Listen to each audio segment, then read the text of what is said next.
Hello friends, Dr. Matt Lodder here. You're listening to Beneath the Skin, the show about the history of everything, told through the history of tattooing.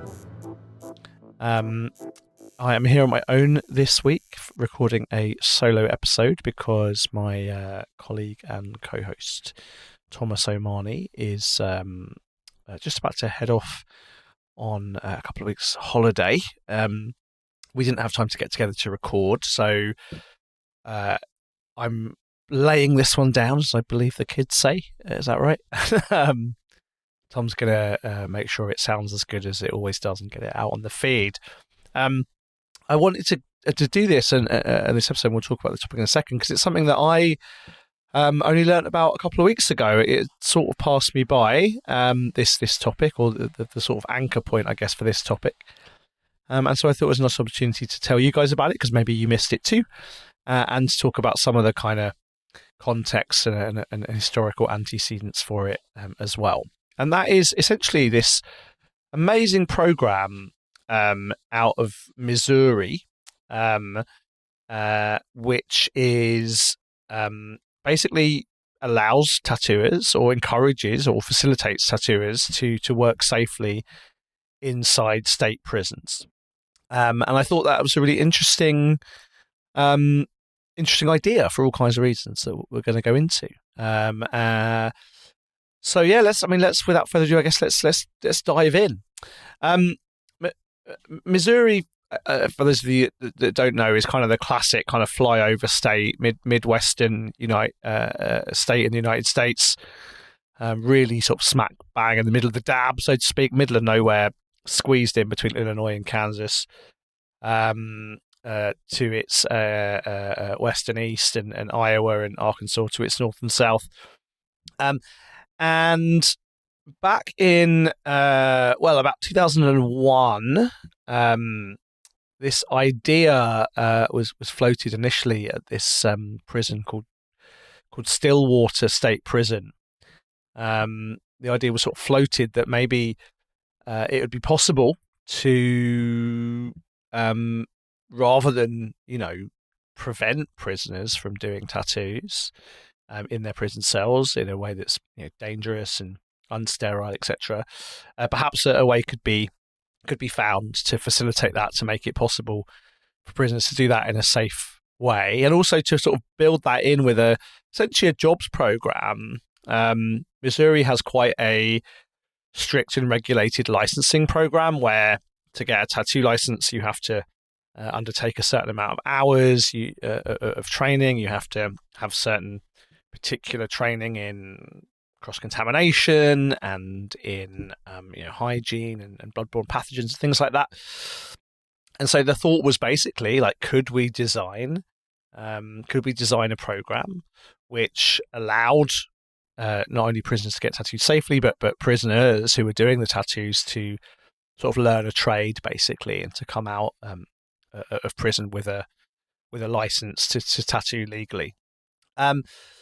So as it was first mooted in about 2001, the first iteration of it opened up, as best I can tell, sort of late 2003. And yeah, I think it's a really, really interesting program. So it was pioneered by a guy called Alex Bonebrake. What a great name for a tattooer. Brake, Brake. And Bonebrake was a professional tattoo artist in the state of Missouri. He very sadly had a stroke in 2017. Was sort of paralyzed, and as he said in the press release, which the Missouri Department of Corrections put out about this program, he says, quote, "At one point the doctor said I wasn't going to survive and I might never walk again, but here I am, able to teach in a classroom setting." Quote, "Formerly a full-time tattoo artist for nearly a decade, Bonebrake now supervises the tattoo apprenticeship program at Western Reception Diagnostic and Correctional Center in St. Joseph, Missouri. The stroke effectively ended that previous career path, but now he brings his enthusiastic know-how to the Parlour, a converted storage area in the facility's vocational building. So Bonebreak had been this full-time tattoo artist. He'd also apparently been he said in a past life he'd been a professional. Maybe I was a professional wrestler, given the name Bonebreak. He'd been tattooing for very, very many years. But yeah, in the absence of being able to work himself, he wanted to kind of find a way to teach, and really realised that prisons was an opportunity to put this into practice.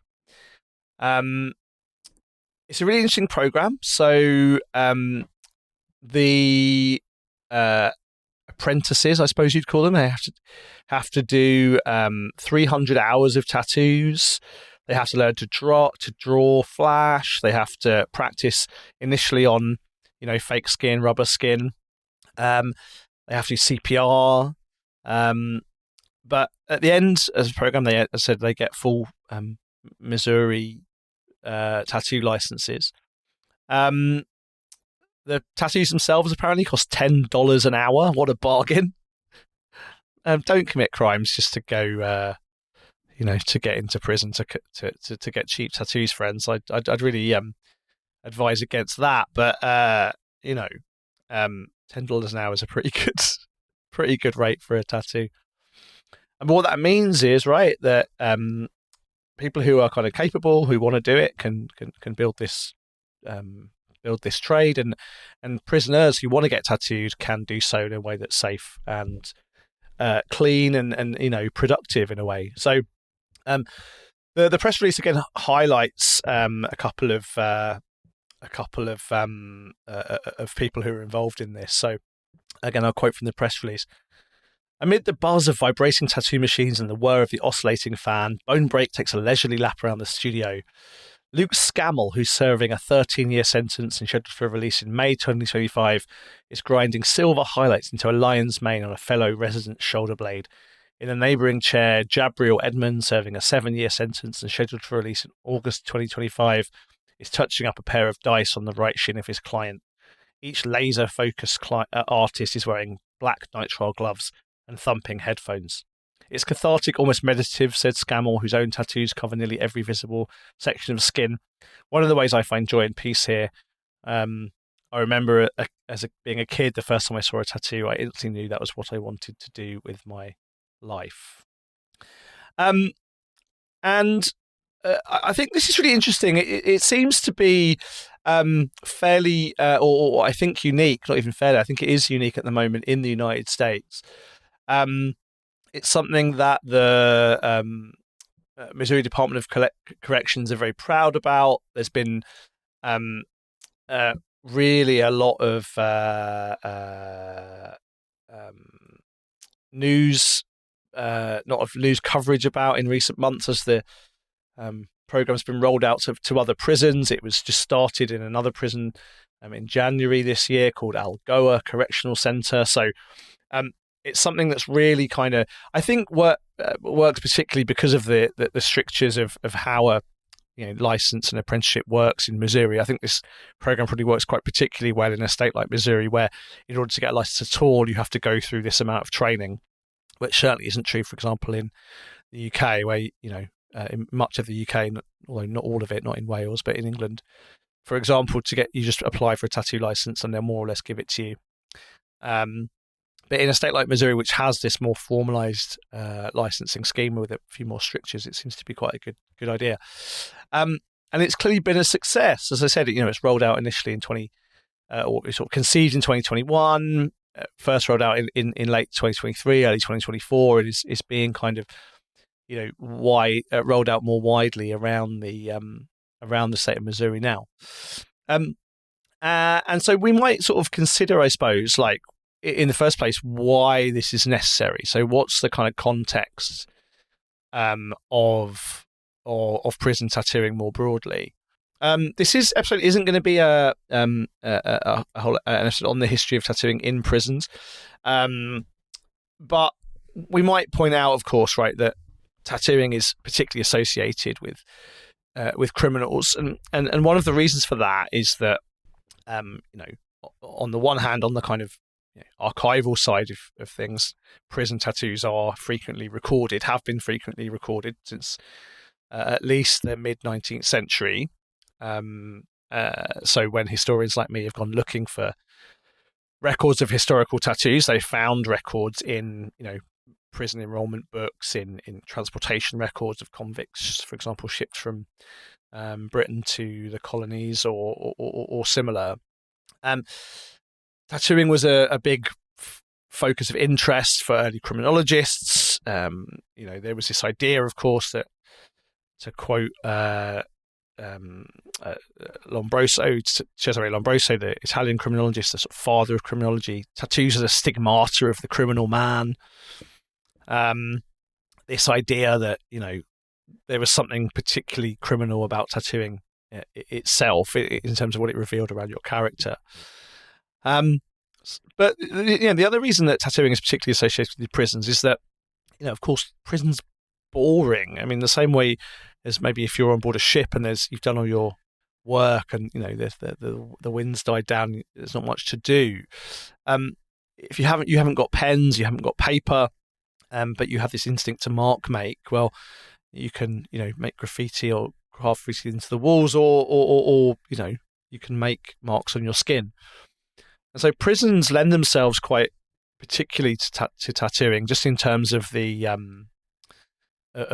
means as well as the kind of context, if you like. Right, you've got a lot of time to make a tattoo. You just need something sharp, and although those things are in harder to find in prisons, I guess, than they are on board ships, it's not that difficult to make yourself to produce something in your cell or in your day-to-day life inside that will leave an incision or make a wound in your body such that you can rub some black ink in. And we find, historically, tattoo tools and tattoo machines ingeniously constructed in prisons all around the world. And so, prisons are a good way to do that. And then the other thing that links prisons or criminal culture, prison culture to tattooing is something that I've talked about a bit in my in my first book, which is that again, like if you're in the army or the navy or in a public school or in a sports team, you're thrown together with a group of people, or a group of men, primarily in this case, I guess, with whom you have little in common potentially, other than the fact you're all in the same boat now, so to speak, literally in the case of the Navy, I suppose, figuratively in the case of being in prison. But tattooing in those contexts is a way to kind of build fraternal bonds, right? To mark yourself as something in common. You have a shared tattoo, or even just going through the tattooing process allows you to, even if you've not got the same design tattooed on you, allows you to sort of generate a solidarity, a fraternity with those around you, where otherwise that may not exist, and that becomes, signified and permanent. But also, in all those contexts, again, there's also these hierarchies, right? In a ship, it will be the officer class against the enlisted men, but in the prisons, obviously, the guards, the wardens against the prisoners. And so, in those contexts, the tattoos, where you're all dehumanized, stripped of your humanity, forced to wear uniforms, and the tattoos allow you to kind of signify your individuality, your humanity, and your resistance to the uniformity, literally, of the penal system. So tattooing also, in a prison context, allows you to be connected horizontally to your fellow prisoners, but to be oppositional vertically. We see that a lot. We talked a lot about that in our episode, for example, about Russian prison tattooing. So you can go and look at that in more detail if you like, want to go back into our archives. So we find a lot of tattooing in prisons, suffice to say. But as you might imagine, in most cases, that's not going to be done in a particularly sanitary or safe way. Now, although much of the research on this mentions in passing HIV transmission as a risk, there is, as far as we can tell, again, as we've talked about in previous episodes, Basically, no evidence at all that tattooing has ever been transmitted in prison. There's only really, I think, 3 recorded cases where it might have been. But the main risk we're talking about here is hepatitis C, particularly kind of nasty disease that affects the liver. And hepatitis C is a real risk amongst, for example, intravenous drug users both in prison and outside, where needle sharing happens. As well as all the more kind of conventional risks of tattooing, other kinds of infections that one might get when you're tattooed in unsterile conditions, or even if you're tattooed in sterile conditions and you're just unlucky, right? So, tattooing is a inherently a dangerous practice to some degree, and that risk increases, of course, inside a prison. I want to quote here to discuss this risk. An article called "Tattooing in Prisons: Not Such a Pretty Picture." By a group of Australian researchers from 2007. So tattooing in prisons, not just such a pretty picture, by Margaret Hellard and others from 2007. Because it's a good overview, I think, of the general problem in terms of the dangerousness in terms of risk factors of tattooing inside penal conditions. As they point out in the introductory paragraphs to their study, quote, tattooing is an illegal activity in most prisons throughout the world, placing prisoners at high risk of contracting HCV, hepatitis C virus, because neither tattooing equipment nor disinfection facilities are provided. Tattooing in prison is common, with previous studies in Australia and overseas reporting up to 38% of prisoners acquiring tattoos while in prison.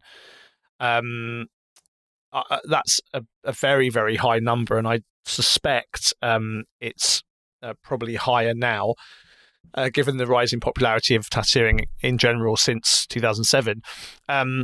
They also point out that injecting drug users, IDUs as they call them, quote, were significantly more likely to report receiving a tattoo in prison compared with non-IDUs. So there seems to be a kind of cultural connection maybe somehow between people tolerant of risky behaviours like intravenous drug use in prison and those who get tattooed in prison. And so we have really, really, really high risk. And in fact, this study, which Hellard did in 2007 in Australia, found that 57.5% of the 630 prisoners tested were positive for hepatitis C antibodies, meaning that there's clearly a large correlation, at least, between the rates of Hep C and the rates of tattooing in prisons in Australia, at least. And I think this is borne out in studies around the world as well. So those authors, again, 20 years ago, conducted a cross-sectional survey of the 5 largest correctional facilities, men's and women's, 4 prisons, 1 women's, in Victoria back in 2001. They recruited 642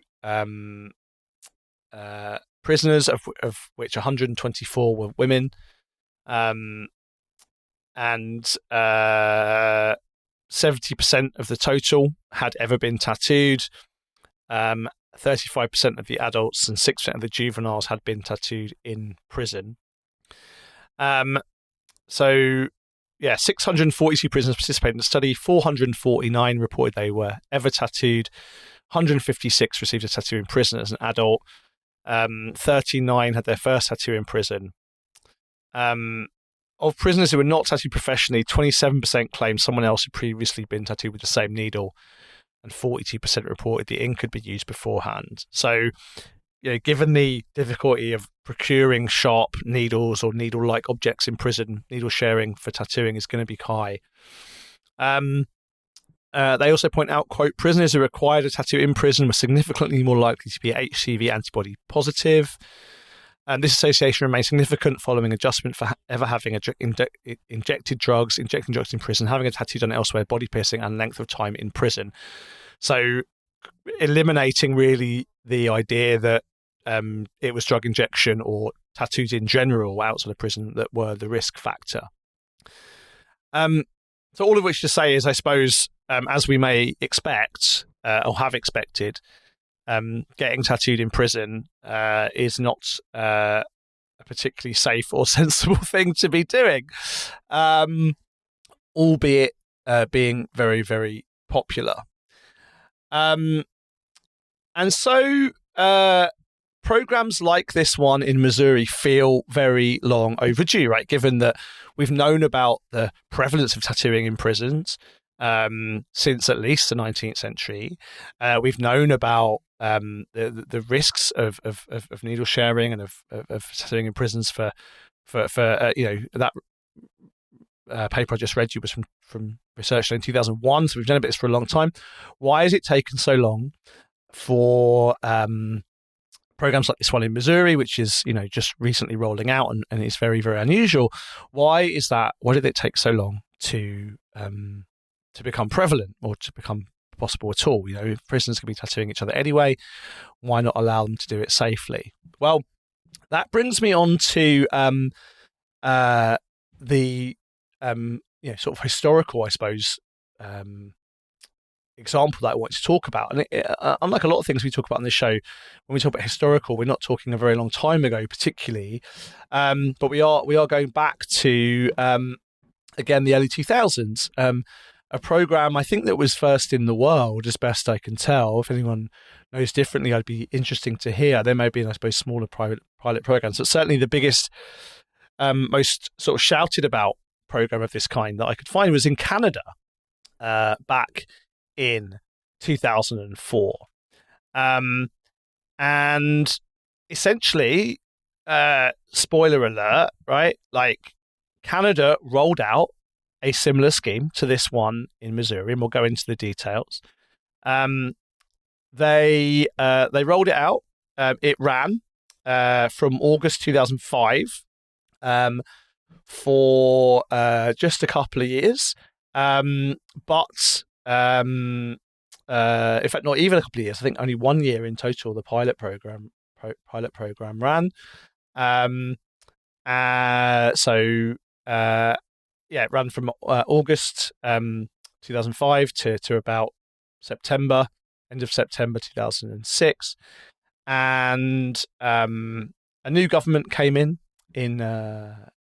Canada and axed the program because taxpayer money was being spent on prisoner tattooing, and that was deemed by victim rights groups in Canada, amongst others, as being being a kind of waste of taxpayers' money. So this is something that was tried. This Missouri thing was tried over 20 years ago, or nearly, pretty much exactly 20 years ago in Canada, but withdrawn very quickly. But I think it's worth going into what happened in that program, because I think, in a way, the learning that the Canadian program produced, and in fact, there's a very long report produced by the Correctional Service of Canada called File 394-239, Evaluation Report, Correctional Service Canada's Safer Tattooing Practices Pilot Initiative, published in January 2009. So an extensive kind of follow-up for 3 years after this, the program was shut down. I think it shows a huge amount of success from this program. The politics about of whether it was acceptable to taxpayers is one thing, but in terms of it being safe, shows a great amount of success. And I think it kind of bears going into detail that the findings of this program to sort of imagine what might happen if programs like it and like the one in Missouri was rolled out more broadly. Perhaps the first thing, the top line to say on this comes from simply highlighted prison tattoo program wasn't given enough time, by an author called Wayne Condoro. Quote, a federal pilot program aimed at controlling the spread of infectious diseases within prisons by offering inmates sanitary tattooing wasn't given enough time to demonstrate its worth, Chief Public Health Officer of Canada, Dr. David Butler Jones, says. Public Safety Minister Stockwell Day last month, so that was December 2006, axed the $600,000 sterile tattooing pilot as a waste of taxpayers' dollars that wasn't demonstrably effective. Butler Jones, the head doctor, said he wasn't consulted about the potential consequences of kiboshing the program, but believes harm reduction measures like safe tattooing are an integral element of any comprehensive strategy. So let's get into this Canadian example, perhaps initially by focusing on the executive summary of this report, because I think, again, the numbers are really interesting. This points out essentially that 3,303 inmates in Canada's 54 prisons had hepatitis C in 2004, an overall prevalence of 25.2%. Higher in women, 37.4% of women, 24.8% in men. That same year, 2,472 HCV positive inmates were released. 188 inmates were infected with HIV in prison as well.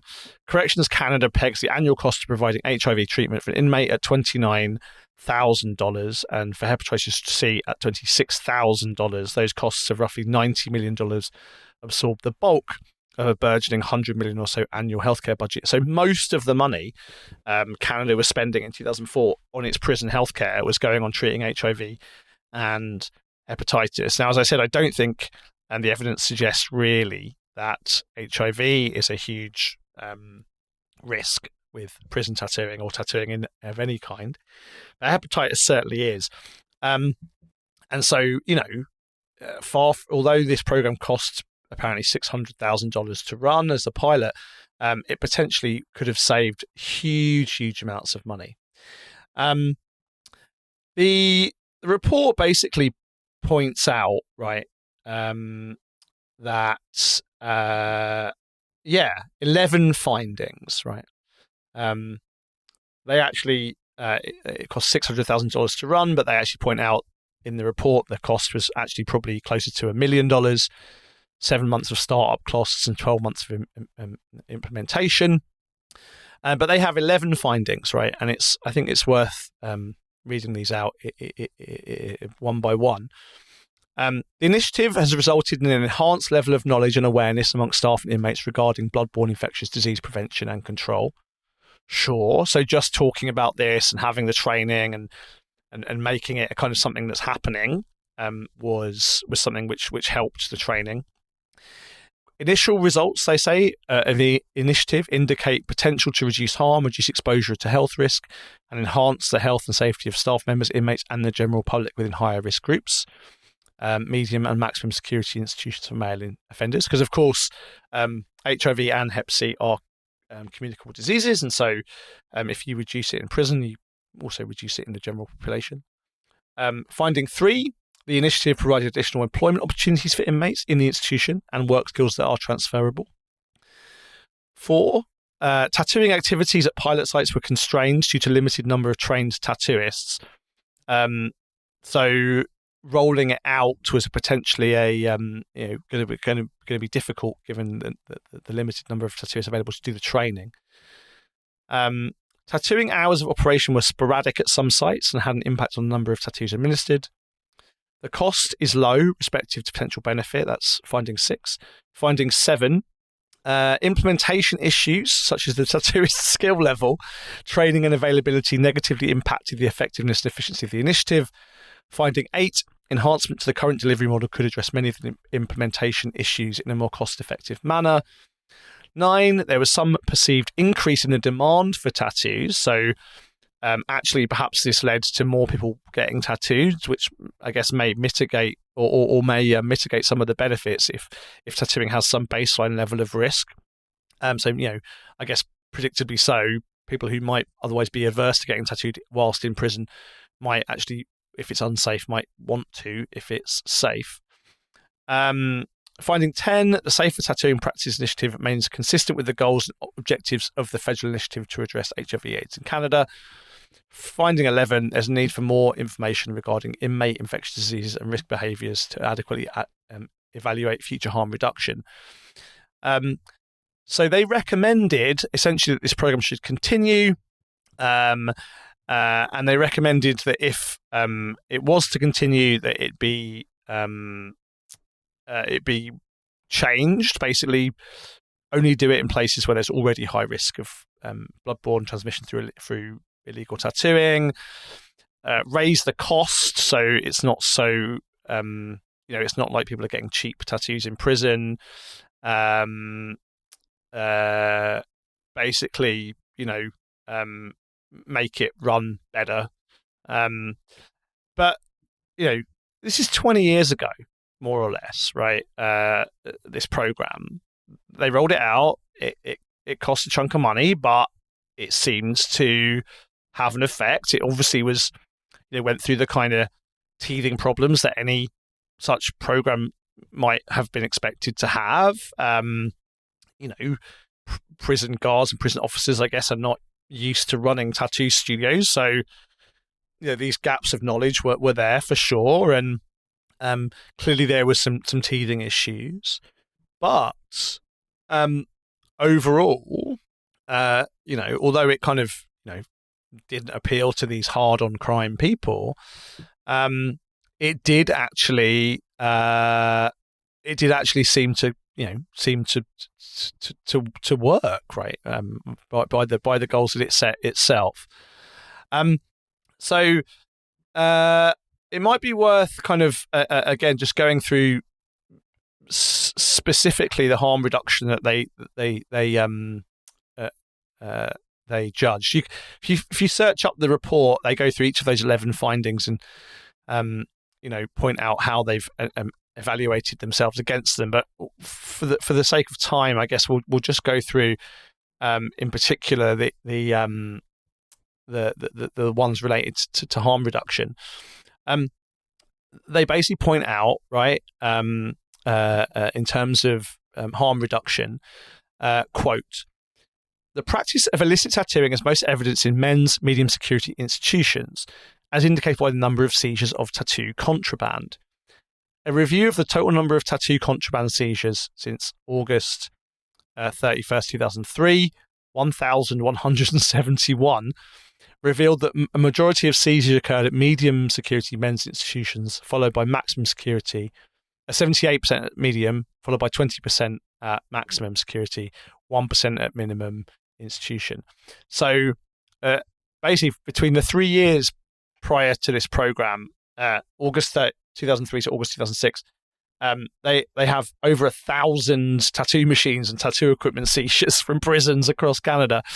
And of course, once it's legal, this drops. So in the 2 years prior to the initiative, there were no seizures. So this is the women's ones. So women weren't kind of smuggling in, but men were. What happens afterwards is that this drops, right, quite significantly. Although at one minimum security institution, it actually increased, but at maximum security and medium security institutions, the rates of seizures dropped quite considerably. In fact, at the medium security prison, it dropped almost to zero, which again makes sense, right? If you can get tattooed legally, why would you risk smuggling in tattoo equipment and risking the penalties that come with that? If you can get tattooed in a legal way, that kind of makes sense. Staff were actually a bit worried about, or potentially a bit worried about, the risk of giving prisoners access to needles. That they could be, if they weren't careful, they could kind of be handing prisoners dangerous weapons. Although, again, actually, surveys suggest, surprisingly, quote, "Staff members at medium security pilot sites were more likely to indicate higher levels of exposure to risk to, for example, needle stick injury prior compared to during the initiative." So actually, certainly for some of this cohort set, even the prison guards were less worried about being stuck by needles while they were handing needles out to prisoners in a safe way than they were while they were being hidden in cells, for example. Inmates themselves, of course, basically say, quote, most inmates indicated they would prefer to receive a tattoo through the safe and controlled environment, although not all, 87%, so there's 13% of prisoners who probably just still wanted the badass illegal one. And the vast majority of inmates who reported they were already infected with HIV or hepatitis indicated they would prefer to use the tattoo room rather than getting a tattoo on the range, so in their cells. Also, most inmates who reported they did not have a bloodborne infection also indicated they prefer to use the tattoo room. So again, there was a kind of decreased risk perception and seemingly a decreased risk in transference. The work skills is also interesting. So over the course of the program, they only employed 23 inmates as tattooists and apprenticeships. Of those, 13 followed up afterwards and reported from 2 to 12 months employment through the initiatives in one of these positions. Over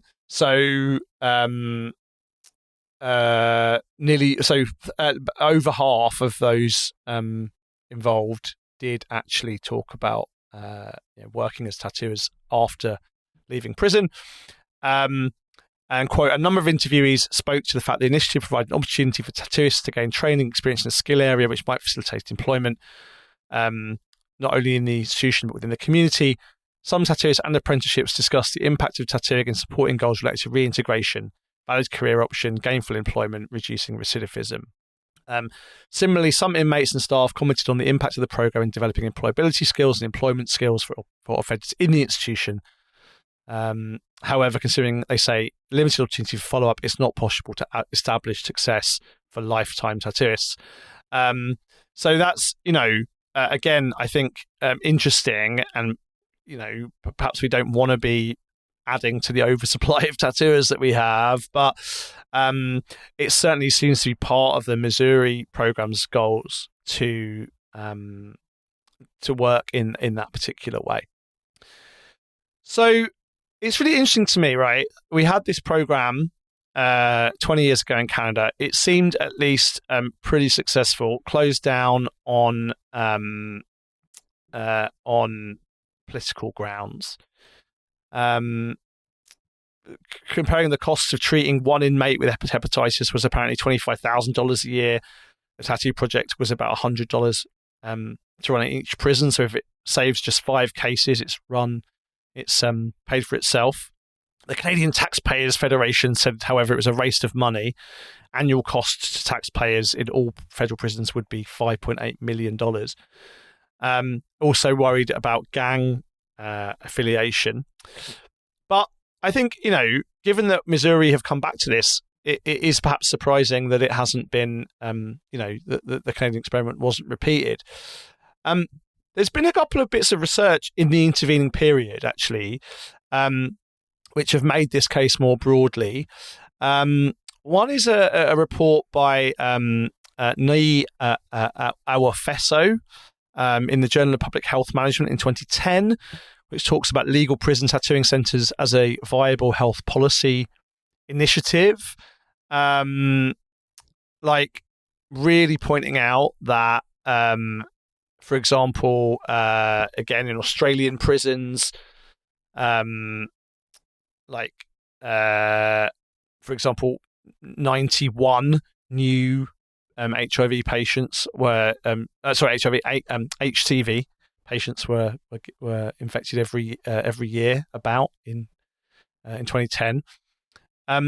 There was a research paper in 2018 called Safer Tattooing Interventions in Prison, a Systematic Review and Call to Action by Nguyen Toan Tran and their team in the journal BMC Public Health.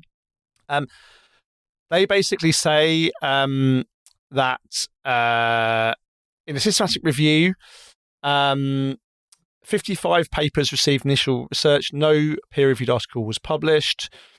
Although access to preventive services, including safer tattooing interventions, is a human right and recommended by the United Nations as part of a comprehensive package in prisons, only a few strategies have been rolled out. We call upon governments and criminal justice authorities to basically roll this out. They also cite particularly this Canadian project. So over the course of 20 years, academics and researchers and prison reform advocates have been advocating for this. There was an advocacy for safe tattooing in prisons in Vienna in 2017, for example. There was a short-term pilot project in Spain as well, which actually wasn't reported upon particularly widely. So there's not a lot of data out there, but what is out there, particularly from the Canadian experience, shows that this works. And this paper also talks about a Luxembourgish project, unpublished, all of which seems to suggest that tattooing in prison is dangerous, and allowing tattooing to happen safely is a net positive. They conclude really, quote, safe tattooing techniques are effective in preventing bloodborne infection transmission and available, but only a few promising strategies to ensure access to safe tattooing interventions have been identified in detention. All of which I think makes the stakes for this Missouri project very exciting.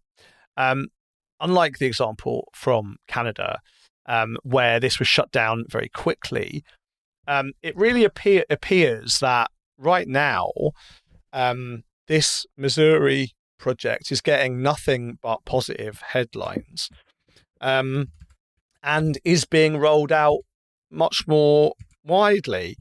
I haven't found any particularly negative comments from any of the sort of local press around the state or anything really, really negative. In fact, quite the opposite. As I said, the press has been overwhelmingly positive. I spoke to a journalist in Missouri last week. The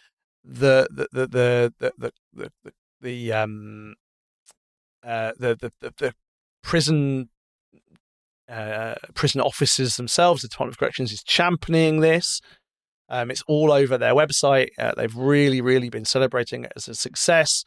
And I think perhaps the world has changed sufficiently. We've moved on enough in the time since this Missouri, since this Canadian example, that this can become much more widespread. I really, really think, things like this, other things that are starting to spring up around the country. There's also one I haven't mentioned yet. It's not quite the same thing. It's not legal tattooing inside prisons, and so much as it's called the Tattoo Artist Career Pathway Program in a prison in Delaware, for example. Is something that I think prison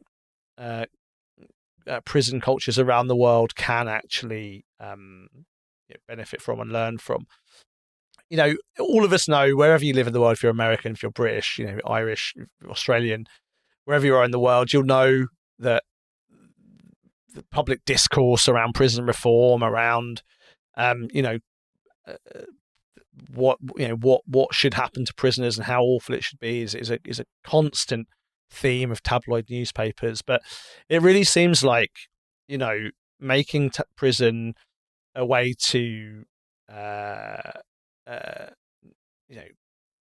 not just kind of serve off your debt to society, but to rehabilitate, to learn a skill, and making prisons safe, making them devoid as much as possible of boredom, so that prisoners aren't shanking each other, where things are happening dangerously, find a way that they can be done safely in order to minimize the costs ultimately to the taxpayer, financially, but also the personal costs to everyone involved, in the prison systems, can only be a positive thing.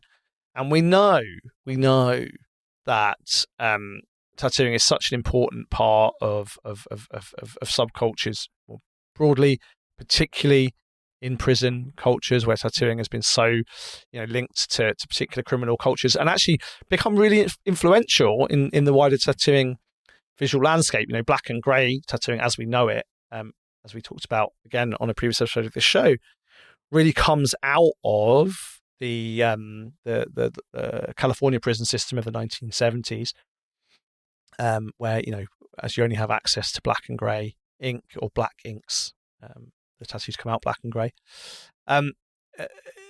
This seems like a really easy way, relatively speaking, I suppose, in order to make prisons safer and make inmates safer, and maybe decrease the risks of recidivism and things like that, and certainly the reduce of serious illness. So I was really interested in that.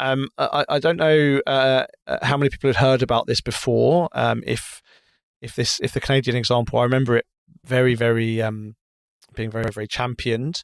It was happening while I was doing my PhD, so I remember seeing those headlines very, very, very, very prominently back then, and then finding that it was removed and stopped so quickly for sort of basically political reasons. So sad. I was really excited to see that Missouri are really leading the United States and the world on trying again, and hopefully we'll see, if and when this proves to be a success, we'll see this rolled out more broadly. Maybe that means the end of the prison tattoo machine. The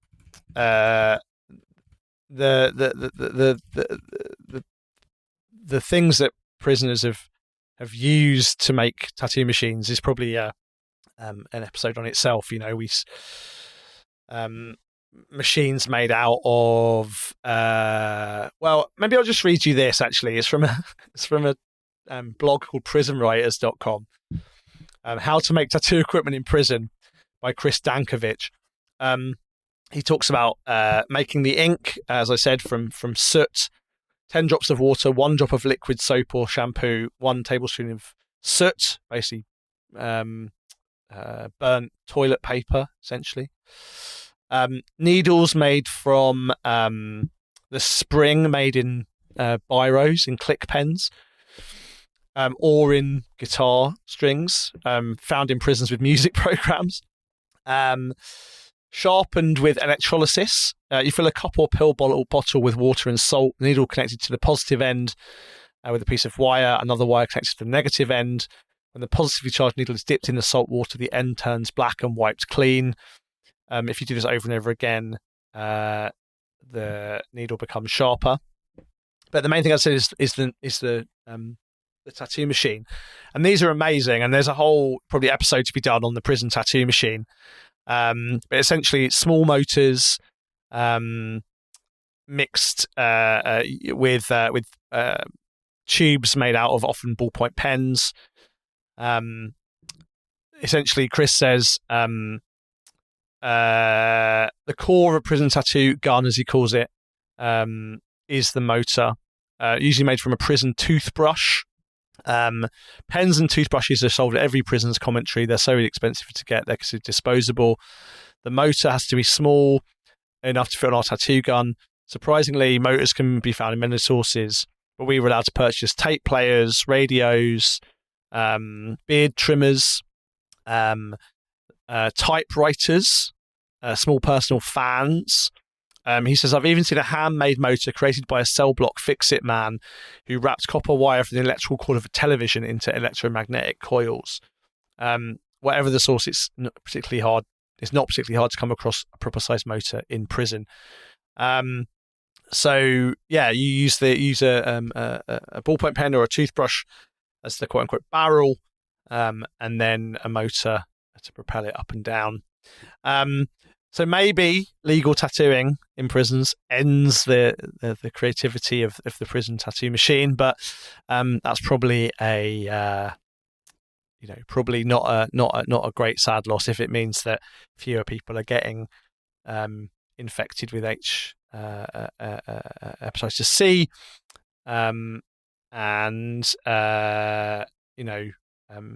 if it means that people are getting cool, safe tattoos whilst they're inside.